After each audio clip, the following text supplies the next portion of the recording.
Indonesia বিশ্বের অন্যতম জনপ্রিয় পর্যটন গন্তব্য, কিন্তু ভ্রমণ যতটা আনন্দের, ঝুঁকিও ততটাই বাস্তব। দুর্ঘটনা, হঠাৎ অসুস্থতা, জরুরি চিকিৎসা কিংবা ট্রিপ বাতিল এক মুহূর্তে পর্যটকের জন্য বড় আর্থিক চাপ তৈরি করতে পারে। এই ঝুঁকি কমাতে বিদেশি পর্যটকদের জন্য ট্রাভেল ইন্স্যুরেন্স বাধ্যতামূলক করার প্রস্তাব বিবেচনা করছে দেশটি। আর উদ্যোগটিকে আনুষ্ঠানিকভাবে সমর্থন দিয়েছে ইন্দোনেশিয়ার আর্থিক খাতের নিয়ন্ত্রক সংস্থা ফিনান্সিয়াল সার্ভিসেস অথরিটি ওজেকে।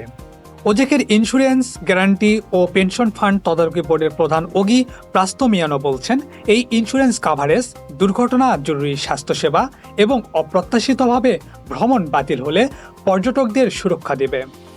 বড় ধরনের চিকিৎসা ব্যয় বা জরুরি পরিবহন খরচ বিমার আওতায় এলে সংকট মুহূর্তে দ্রুত সহায়তা পাওয়া সহজ হবে এবং স্থানীয় স্বাস্থ্য ব্যবস্থার উপর অতিরিক্ত চাপও কমতে পারে। একই সঙ্গে নিরাপদ গন্তব্য হিসেবে ইন্দোনেশিয়ার ভাবমূর্তি আরও শক্ত হতে পারে। তবে ওজেকে জানিয়েছে, প্রস্তাবটি এখনও পর্যালোচনায়। বাস্তবায়নের আগে প্রয়োজন হবে বিমা খাত, পর্যটন খাত, স্বাস্থ্যসেবা ও অভিবাসন ব্যবস্থার সমন্বিত প্রস্তুতি। পাশাপাশি নির্ধারণ করতে হবে ন্যূনতম কাভারেজ, প্রিমিয়ামের যৌক্তিকতা, সহজে বীমা কেনার ব্যবস্থা এবং দ্রুত ক্লেম নিষ্পত্তির নিশ্চয়তা, যাতে এটি কেবল নিয়মে সীমাবদ্ধ না থেকে বাস্তব সুরক্ষা নিশ্চিত করে।